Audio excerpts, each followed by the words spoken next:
देख रहे हैं गुलिस्तान न्यूज। मैं हूं आपके साथ आयुषी प्रधान और वक्त हो चला है आज की टॉप 100 खबरों का। तो चलिए बुलेटिन की शुरुआत करते हैं बिना किसी देरी के।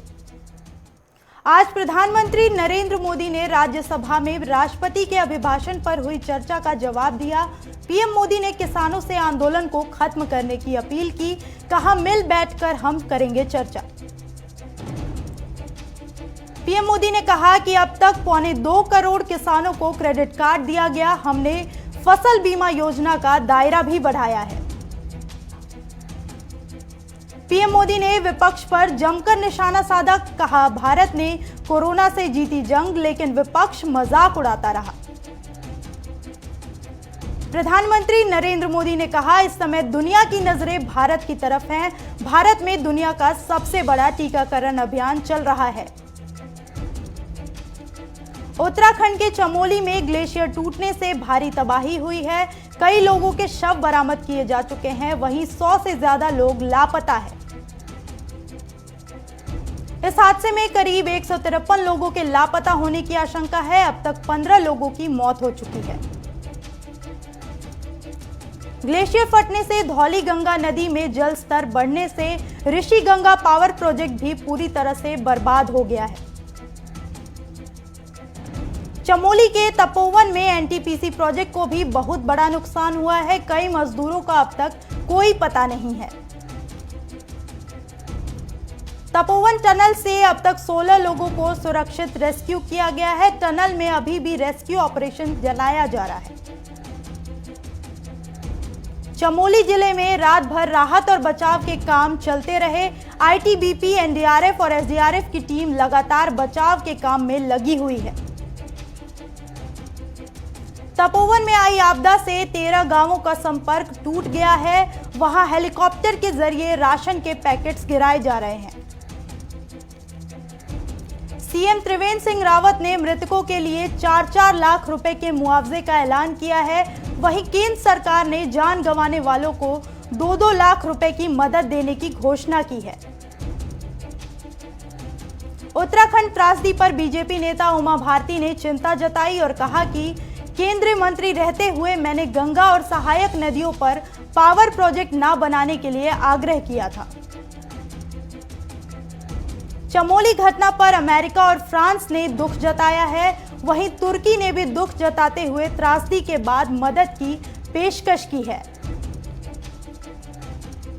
वैश्विक नेताओं के अलावा संयुक्त राष्ट्र ने भी उत्तराखंड में आई तबाही पर अपनी संवेदना प्रकट की है। कृषि कानूनों के खिलाफ प्रदर्शन कर रहे किसानों के आंदोलन का आज 75वां दिन है। किसान कृषि कानूनों को रद्द करने की मांग पर अड़े हुए हैं। केंद्रीय मंत्री पीयूष गोयल ने कहा कि सरकार कृषि कानूनों के खिलाफ विरोध प्रदर्शन कर रहे किसानों के साथ बातचीत फिर से शुरू करने के लिए तैयार है। वहीं किसान नेता राकेश टिकैत ने प्रदर्शनों को नाकाम नहीं होने वाला जन आंदोलन करार देते हुए कहा कि मांगे पूरी होने तक घर वापसी नहीं होगी। किसान आंदोलन को लेकर असदुद्दीन ओवैसी ने मोदी सरकार पर तंज कसा। उन्होंने कहा कि सरकार को चीन से रोकने के लिए लद्दाख में कीलें लगानी चाहिए। ओवैसी ने आरोप लगाया कि तीनों कृषि कानून भारत के संविधान के खिलाफ हैं, क्योंकि कृषि राज्य का विषय है। केंद्र सरकार ने ट्विटर पर किसानों के विरोध प्रदर्शनों के बारे में गलत सूचना और भड़काऊ सामग्री फैलाने वाले 1178 पाकिस्तानी खालिस्तानी अकाउंट को हटाने की मांग की है। केंद्रीय गृह मंत्री अमित शाह 11 फरवरी को पश्चिम बंगाल के ठाकुर नगर में एक रैली करेंगे और मतुआ समुदाय को संबोधित करेंगे। राहुल गांधी ने मोदी सरकार पर निशाना साधा। राहुल ने मोदी सरकार पर आरोप लगाया कि बजट में कुछ उद्योगपतियों का ही ध्यान रखा गया है और सैनिकों की पेंशन तक में कटौती की गई है।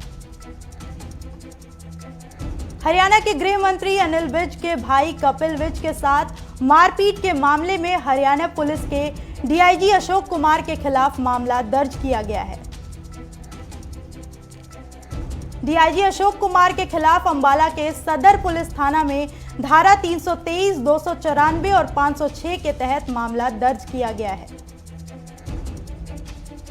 देश में पिछले 24 घंटों में कोरोना के 11,831 नए मामले सामने आए हैं, वहीं 84 लोगों की मौत हो गई है। भारत में कोरोना के पॉजिटिव मामलों की संख्या 1,08,38,194 पहुंच गई है। इनमें से 1,55,080 लोगों की मौत हो चुकी है।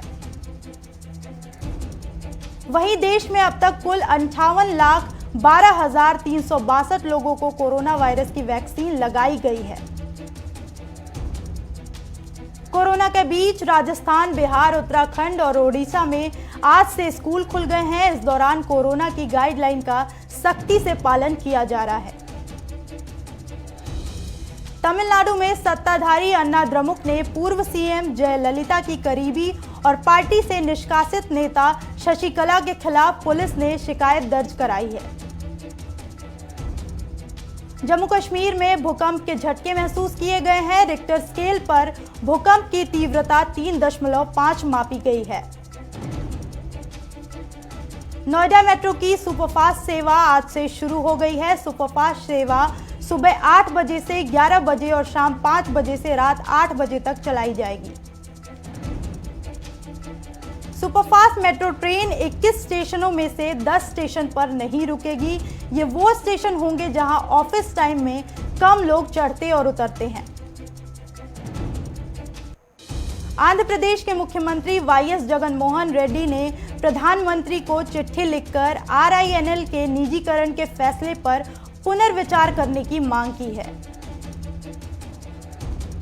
दिल्ली समेत उत्तर भारत के अधिकतर राज्यों को ठंड से राहत मिल गई है। हालांकि दिल्ली एनसीआर में सुबह हल्का कोहरा देखने को मिला।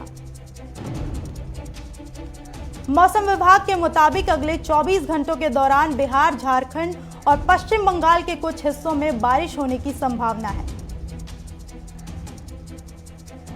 मौसम विभाग ने चमोली जिले के उत्तरी हिस्से में ही 9 और 10 फरवरी को हल्की बारिश या बर्फबारी हो सकती है।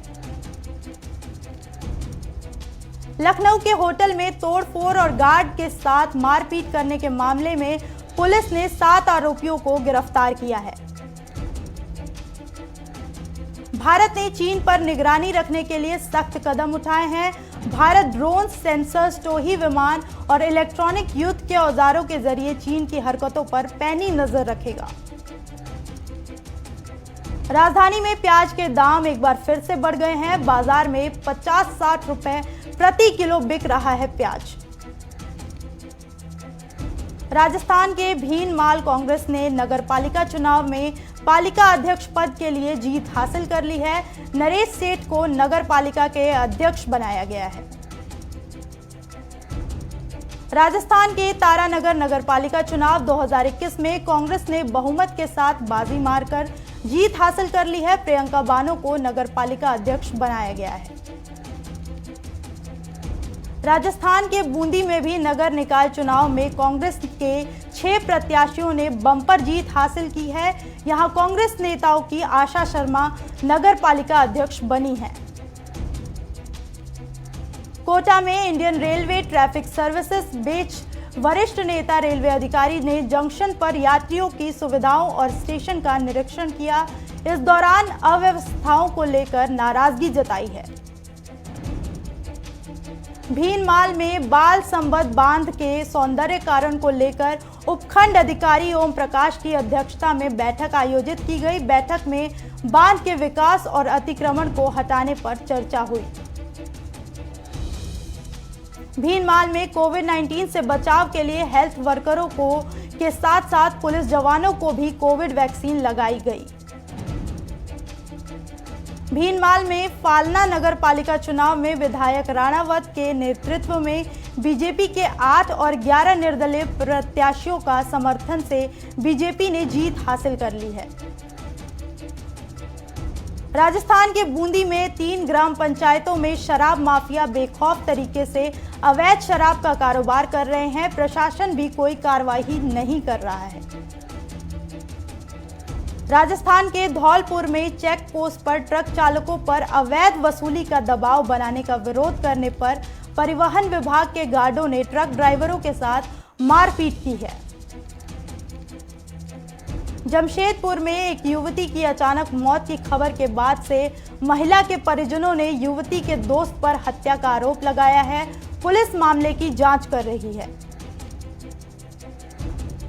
जोधपुर के बासनी थाना पुलिस ने फैक्ट्रियों से चुराए स्टील पीतल के सामान से भरे 19 बोरों को बरामद किया और 4 कर्मचारियों को गिरफ्तार किया है। पटना में सती सावित्री बीजेपी मंडल ने मंडल प्रशिक्षण शिविर का आयोजन किया। इस दौरान विधायक नंद किशोर यादव मौजूद रहे। चमोली में ग्लेशियर टूटने के बाद पुलिस प्रशासन अलर्ट पर है। गंगा नहर किनारे फुटपाथ पर लगी दुकानों को अनाउंसमेंट के जरिए अलर्ट किया गया है। बिहार के जमुई में पुलिस ने विशेष अभियान चलाया और 22 अभियुक्तों को गिरफ्तार किया है। जमशेदपुर के सबसे बड़े अस्पताल पर लापरवाही का आरोप लगा है। सड़क हादसे में घायल युवक ने समय पर इलाज न मिलने की वजह से दम तोड़ दिया। झारखंड के साहिबगंज में विकास पदाधिकारी साइमन मरांजी ने कोरोना वैक्सीन का पहला टीका लगाया और सभी से कोरोना टीका लगाने की अपील की है। यूपी के बहराइच में डबल मर्डर से सनसनी फैल गई है। पुलिस मामले की जांच कर रही है। बुलंदशहर में सड़क पर चलती कार में आग लग गई। ड्राइवर ने चलती गाड़ी से कूदकर अपनी जान बचाई। बरेली में 17 वर्षीय युवक की गला रेतकर हत्या कर दी गई। हत्या के बाद इलाके में हड़कंप मचा हुआ है।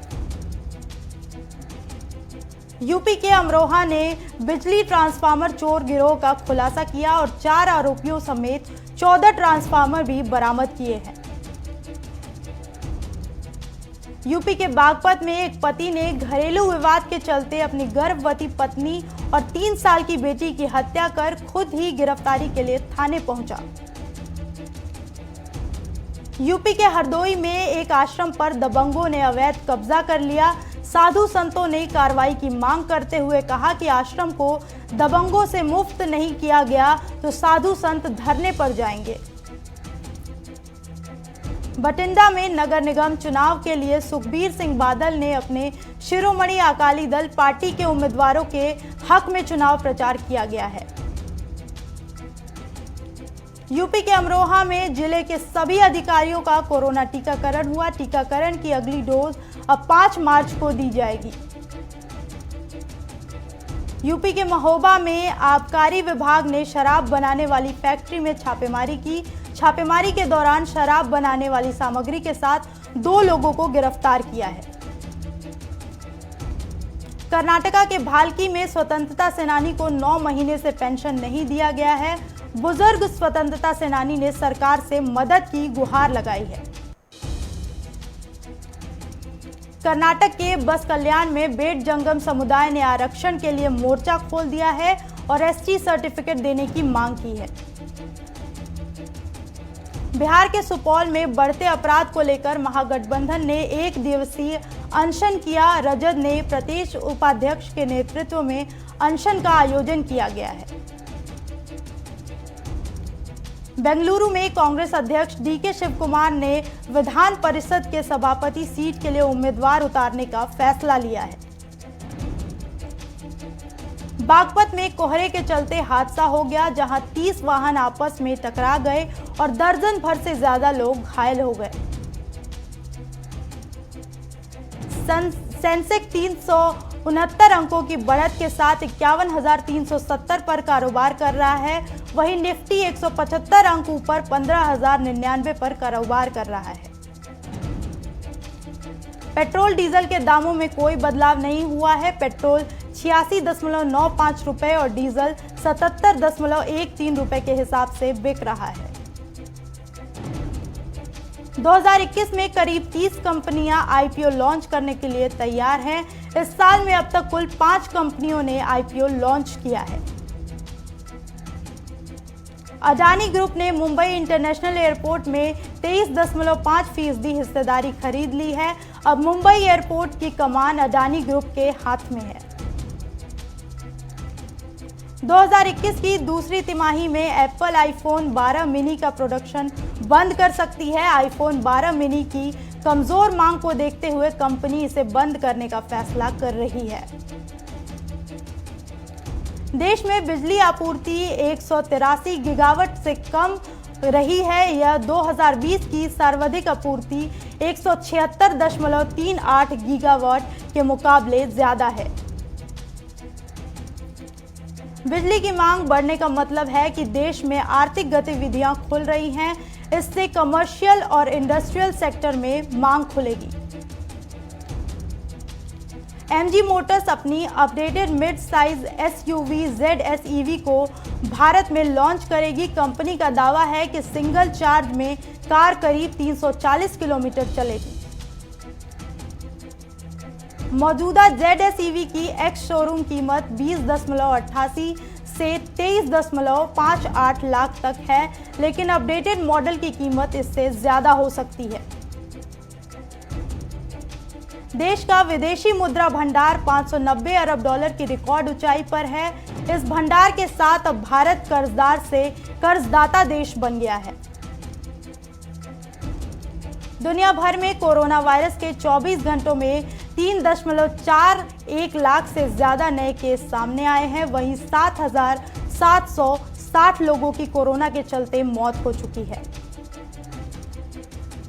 पिछले 24 घंटों में अमेरिका में 86,031 नए मामले सामने आए। वहीं इस वायरस से 1,322 लोगों की मौत हो गई है।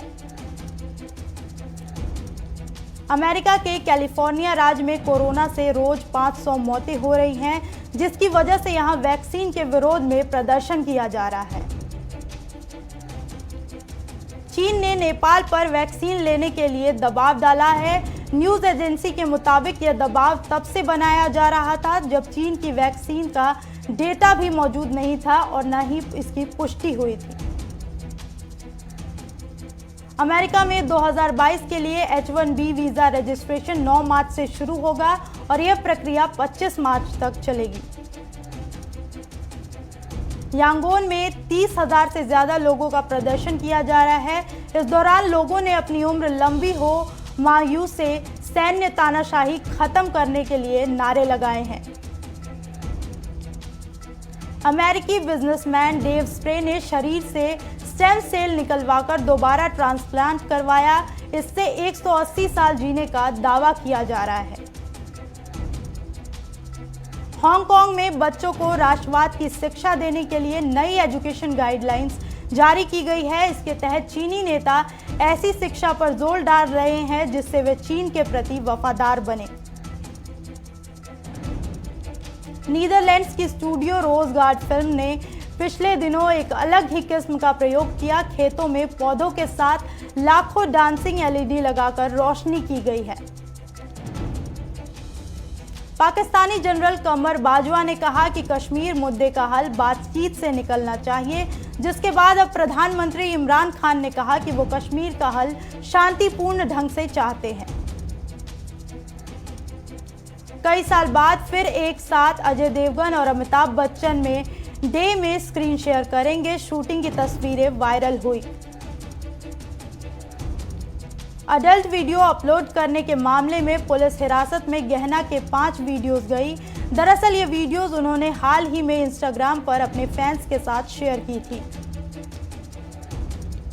करण जौहर ने अपने जुड़वा बच्चे यश और रूही के जन्मदिन के लिए ग्रैंड पार्टी रखी, जिसमें बॉलीवुड के कई सितारे शामिल हुए।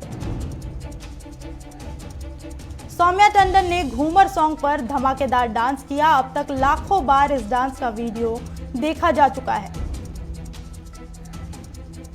हाल ही में दिए गए एक इंटरव्यू में रेमो ने कहा कि बचपन में वो रेसिज्म का शिकार हुए थे, साथ ही लोग उनके रंग पर कमेंट करते थे।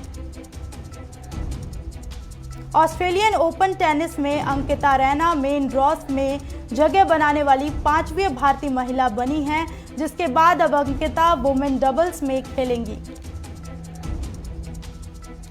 बांग्लादेश के खिलाफ काइम मारियम की नाबाद डबल सेंचुरी की बदौलत वेस्टइंडीज की टीम ने चौथी पारी में 7 विकेट खोकर 395 रन का टारगेट हासिल कर लिया है।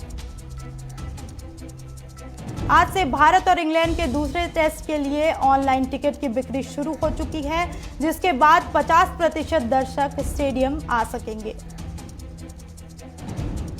भारत इंग्लैंड की सीरीज के बीच चेन्नई में सुंदर की लगातार दूसरे टेस्ट में 50 की पारी हुई, जिसके बाद भारत 300 के पार जा चुका है। ऋषभ पंत चमोली त्रासदी से बेहद दुखी हैं, जिसके बाद ऋषभ बचाव कार्य में मदद के लिए आगे आए और लोगों से भी नेक काम में सहयोग देने की अपील की है। इस बुलेटिन में इतना ही। देश और दुनिया की तमाम खबरों के लिए देखते रहिए गुलिस्तान न्यूज।